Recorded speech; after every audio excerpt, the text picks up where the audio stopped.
welcome to another video. Today it's another in the mini tutorial series where I talk you through the different tips and tricks that I use to make this dress, which is the McCall 6696 shirt dress.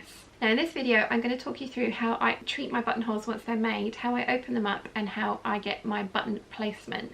I'm not going to talk you through making buttonholes because every machine is different. Mine is very easy, I have to say. I get to hold a button up to a screen, tell it how big it needs to be, and it does all the hard work for me. So I could very easily show you that, but if you don't have my machine, that's not going to be very helpful. What I do find helpful, however, is the way that I then treat the buttonholes once they're done. So let's get started. Okay, so a little tip for opening up your buttonholes. I'm not going to show you how to do buttonholes because every single machine is different, but you're going to want some fray check. And I have coated my buttonhole, both the outside and the inside, in fray check.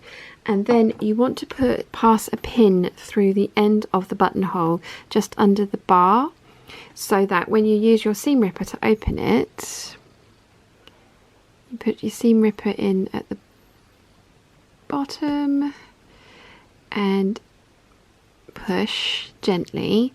But if you get a little bit too seam ripper happy, that pin there will stop your seam ripper going any further and stop you ripping through the end of your buttonhole.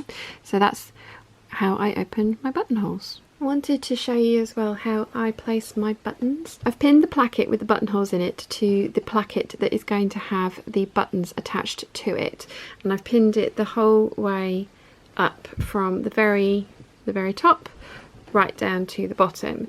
So what I'm going to do is I'm going to pass a pin through the buttonhole, and then on the other side with my friction pen I'm going to make a mark, and I'm going to do that for every single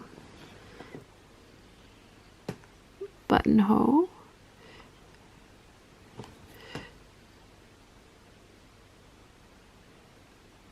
So that when I take this apart, I know exactly where I need to sew my buttons onto.